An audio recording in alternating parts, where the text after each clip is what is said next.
we don't even have to go to the latest textbooks or anything like that. I'm actually learning from articles. I can go back to a journal from the 1950s or the 1960s, and there's a hell of a lot of insights in a lot of the old literature that is just, you know, has effectively been lost. But it's absolutely amazing how much of lost knowledge and what we consider a new discoveries is actually really old hat. I'm in a few Facebook groups for doctors where there's several hundred doctors, and I ended up in an exchange today.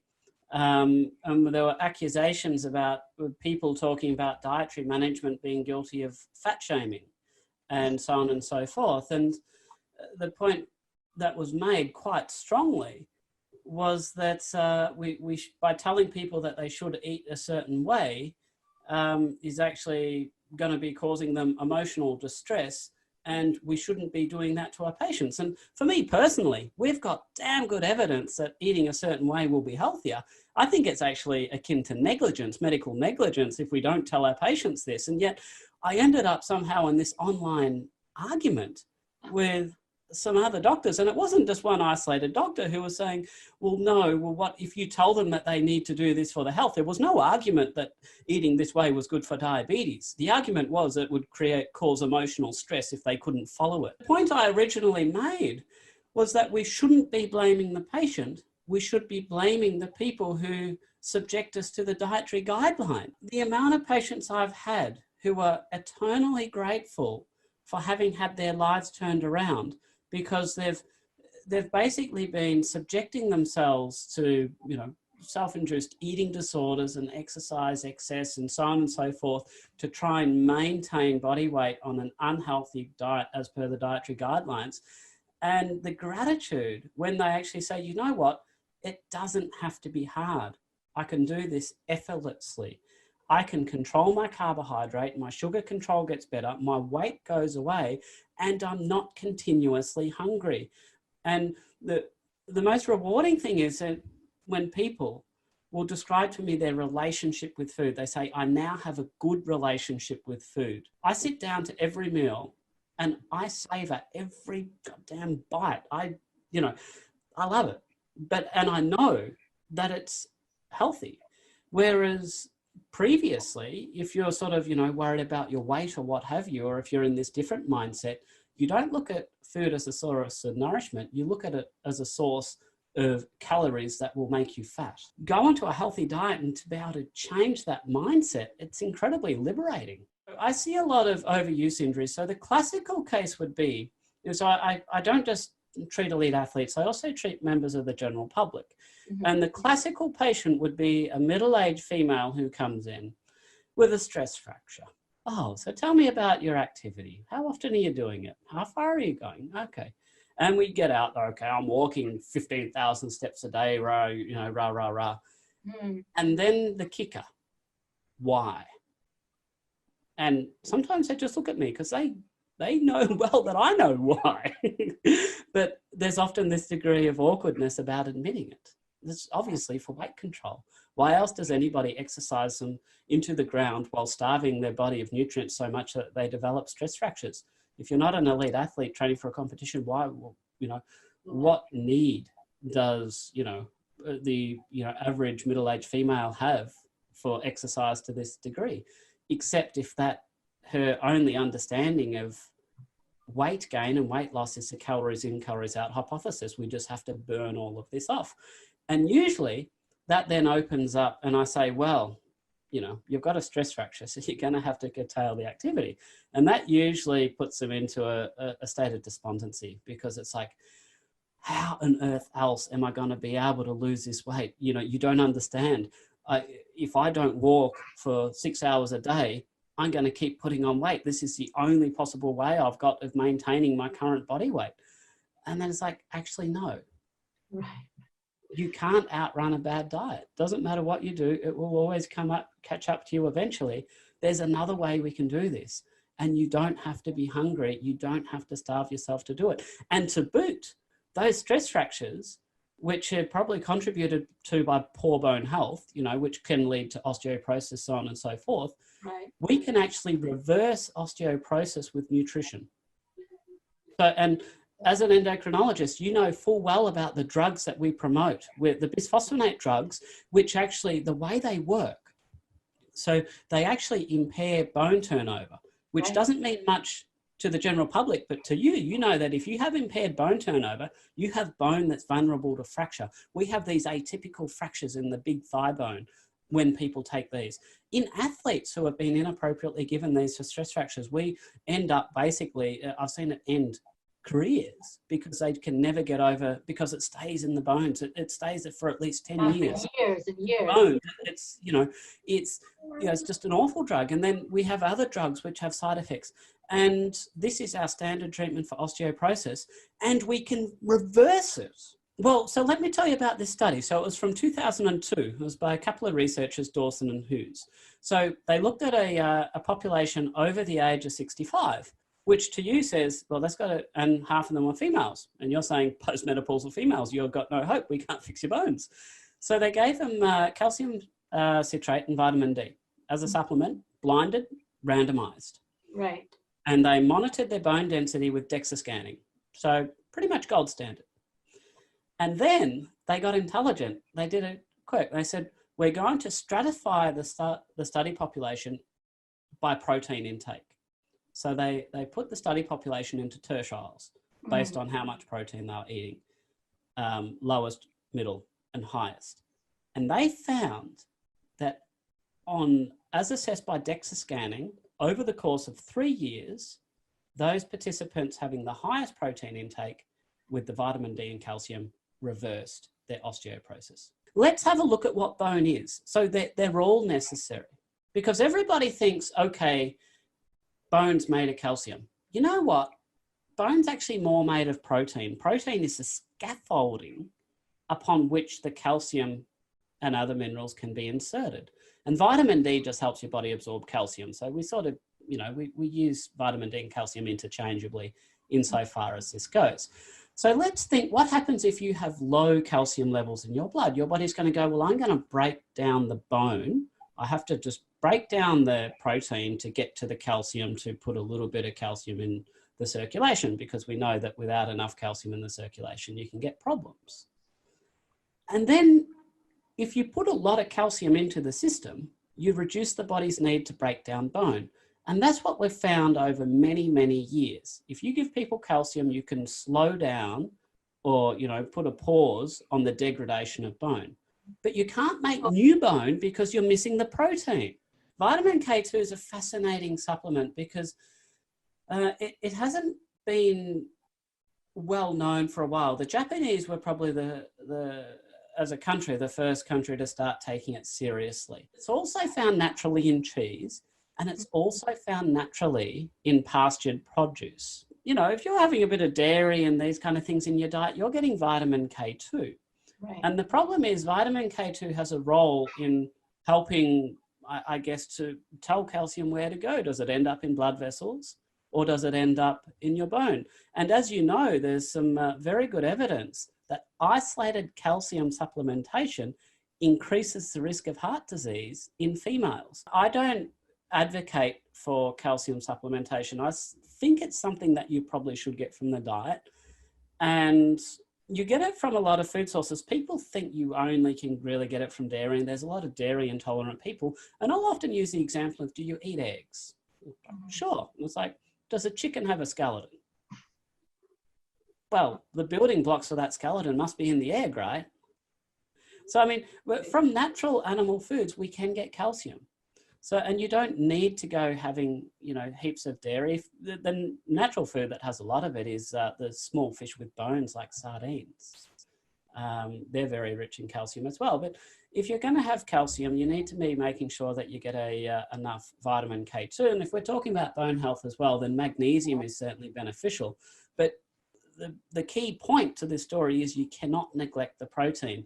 And that's often something that is underdone. So the recommended daily range of protein is about 0.8 grams per kilogram per day, which is absolutely tiny.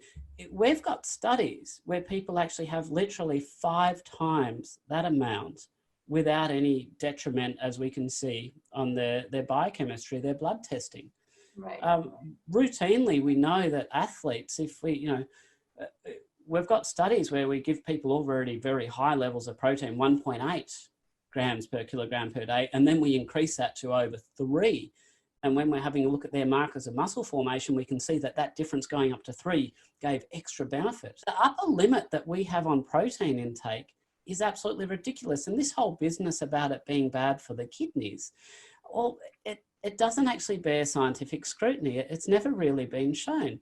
And if we think about it logically, you're losing protein into the urine coming from the kidneys. Mm-hmm. So our response as a medical profession to saying, well, you're losing lots of protein now in your urine, you should eat less protein. Now, has anybody ever just stopped for 1 second? Like any medical student, when we're taught this, did we stop for a second and think, hang on, you're losing protein, so we give you less? Is that logical? It's interesting because the entire world is hooked on this, right? Everybody believes that eating too much protein hurts your kidneys. We've got some pretty interesting stuff. So we know that, the kidneys is an organ, like the heart. If you exercise the heart, your heart gets bigger. It's called athlete's heart. Mm-hmm. So we think that if you have a lot of eating a higher protein diet, your kidneys actually hypertrophy. The kidneys actually get larger. But that would suggest the kidneys actually have more functional capacity. Measuring the amount of protein in the urine, now that's a good way of assessing kidney function. And I actually really like that because we do reliably see that it drops. And there's a number of lines of evidence that demonstrate that low carb diets where you cut the sugar out, you lower your blood sugar, is actually beneficial. And if we take an example of a randomized trial, blinded study done in diabetics, they give them a supplement called carnosine. Now, carnosine is basically 2 amino acids joined together, and it's what we call a glycation inhibitor because it attaches to the molecule of glucose, and it stops that molecule of glucose then attaching to the cells of your body where it can damage them through glycation. Now, when we give diabetics this supplement, 2 amino acids, carnosine, we actually see that it actually reduces the protein in their urine and reduces the HbA1c, which is a blood marker of their average blood sugar levels. So we know that, kidneys are one of these first things that get whacked on the head. And this is not medical advice, but the doses used in the research is 500 milligrams twice a day, and it's called carnosine, carnosine. And I would point something out that the Latin root for the word flesh is carne. Exactly. So this is actually deficient in vegetarian diets. It doesn't come from non-flesh foods. Vegetarians, more than anybody else, ought to be supplementing with this. And we seem to have this inability or this fear of letting people have concentrated urine. So as an athlete, we get them to pee on a urine dipstick and say, oh, it's not dilute enough, you must be dehydrated. And this whole fear of dehydration, which is just bunkum. And in actual fact, so what we actually did, we did a study at the Australian Institute of Sport. Well, what they found was that by telling people to drink more so their urine was dilute in the morning, they had to drink so much that they'll wake up in the middle of the night to pee, and the sleep disturbance was impacting their performance more than anything else. And what I actually tell people is, as you know, from medical school physiology, one of the first findings that the kidney is starting to lose its function, in addition to the traces of protein, is the loss of concentrating capacity. Basically means that your urine, normally you should sleep through the whole night, your kidneys are doing their job, and it will have very concentrated urine of a small volume that you don't need to empty out overnight. If your kidneys start to fail, they can't effectively concentrate, so you have to end up with much larger volumes, which inevitably will wake you up. So this whole notion that you have to drink and keep your urine clear, and if your urine's not clear, you've got a problem. No, the body's smarter than that. As I was told when I was a resident trying to calculate precise amounts of magnesium and potassium in intravenous fluids, the dumbest kidney is smarter than the smartest intern. If I had to pick a causative mechanism, a root cause, I think it has to come back to the liver. And some of the other justifications, we know the toxic effects of fructose in the liver. I mean, and there's several reasons for this. It's because the fructose cannot be stored as glycogen. It doesn't have that blow-off valve, if you will, where you can actually take a certain amount of it out of the equation. Where you have fructose, it's going to be processed metabolically by the liver, and if you exceed the processing capacity, then you stimulate de novo lipogenesis and fat formation in the liver. But the other line of evidence, which I find really interesting, is the fact that when we have oxidized oils, these oxidized oils will directly damage the liver, and they appear to directly contribute to insulin resistance as well. And so that's not an effect that's happening in the periphery, the subcutaneous fatty tissues or anything at all like that. And, you know, as we understand more and more about these other, you know, fancy chemicals like retinol binding protein 4 and these kind of things, and we've got these electron micrographs of, you know, oxidation damage in the livers of rodents. I think that the data is now becoming much more clear that the liver is the organ that we have to be looking after. But the beautiful thing is the fat that you lose around the organs and the stuff within the liver, that is fat that disappears very quickly when you go on a healthy diet and lose weight. So even if you start out at 120 kilograms and you lose 10 kilograms, you're still quite overweight.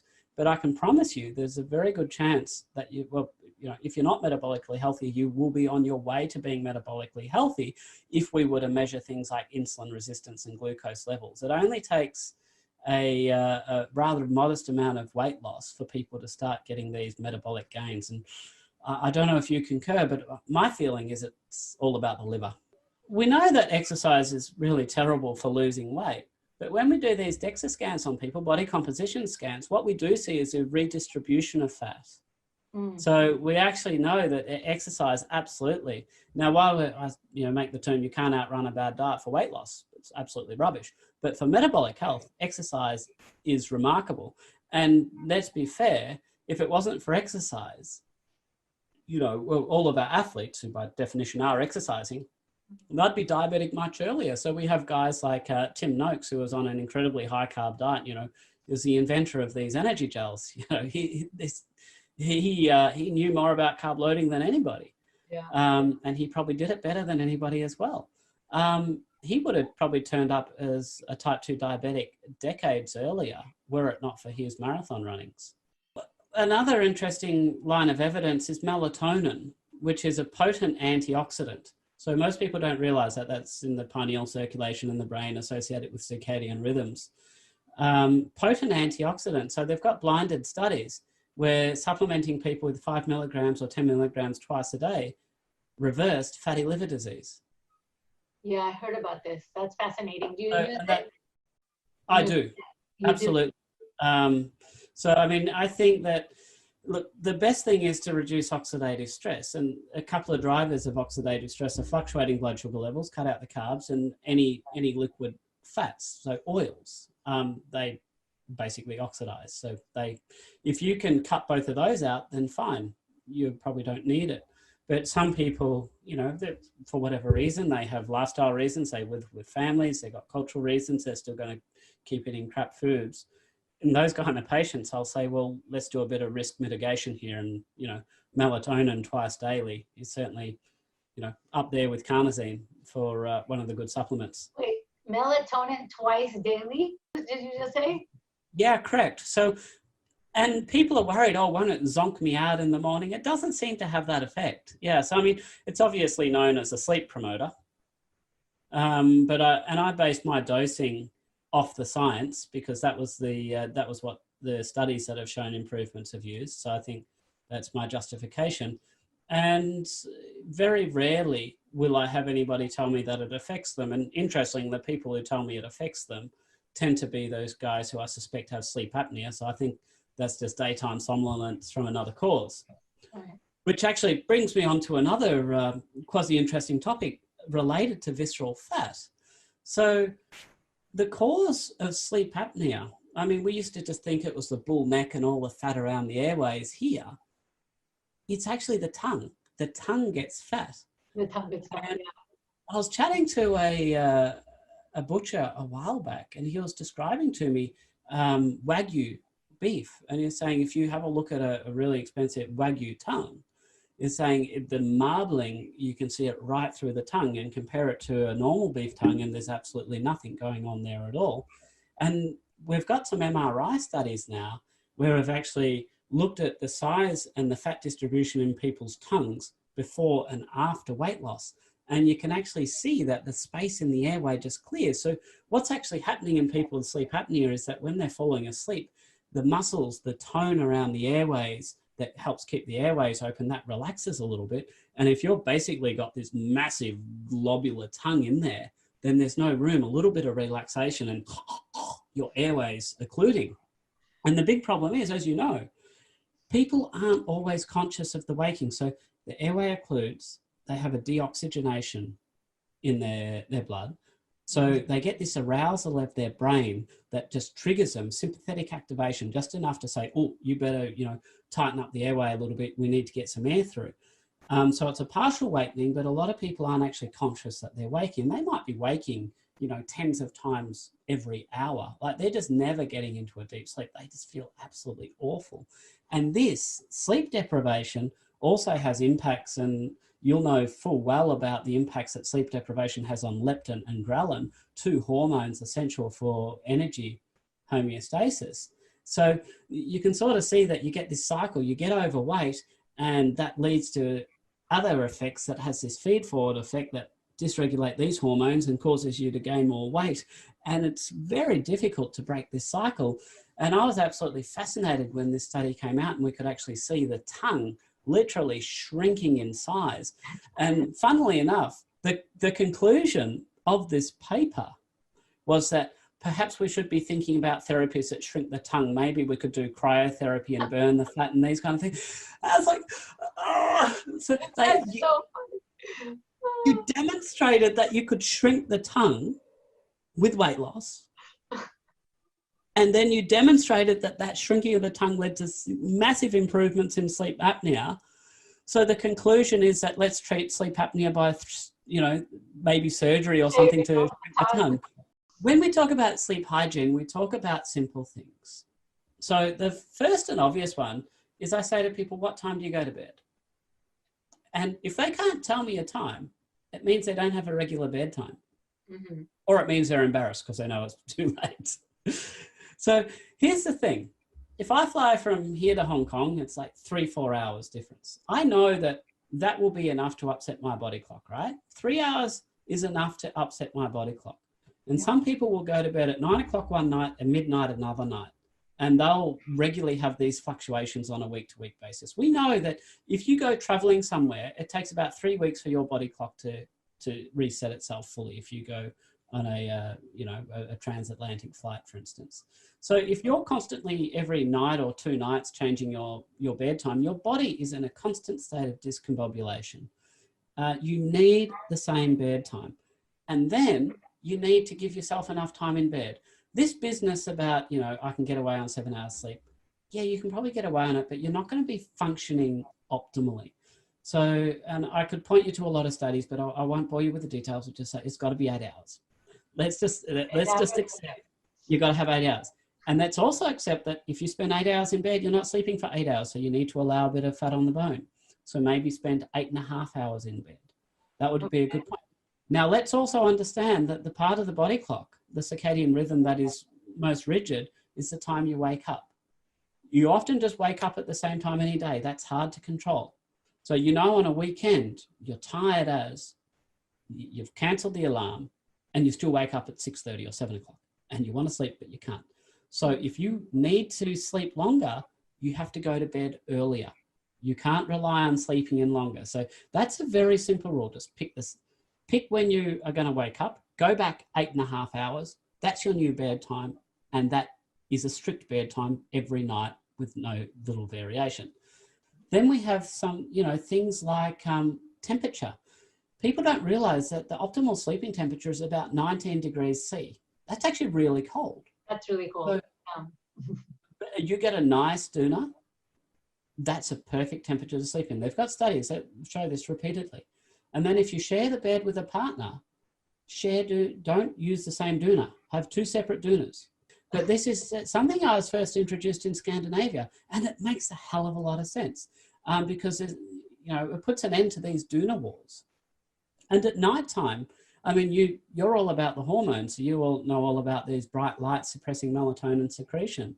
So at night, after a certain time, there is no overhead lights on. It's only lamps, and I prefer to have red lamps. And, if you've got to get up to, feed a child or something like that in the middle of the night, well, you can have red globes that are even better than just low wattage globes. So red light, it doesn't really suppress your melatonin as much at all. Put filters on your phone and your screens and things like that. So there's a hell of a lot of things that we can do just around our habits of sleep, focusing on temperature, habits, exposure to light, separate doonas, that actually, for most people, will significantly improve their sleep. And because I really don't like drugs. So beyond melatonin, all these ones that we call the Zs or Zopiclone or Zolpidem or these kind of ones, they're, they can induce what we call parasomnias and people acting out their dreams, and they have side effects. We have the benzodiazepine class, which are, stimulate the same receptors as alcohol, and they tend to be addictive. They tend to, habit forming, and they lose their effectiveness over time as well. So people end up dependent on them, and they don't end up with any benefit. So from a pharmacological perspective, sleep is really a dead end. There's no effective strategies that we have long-term.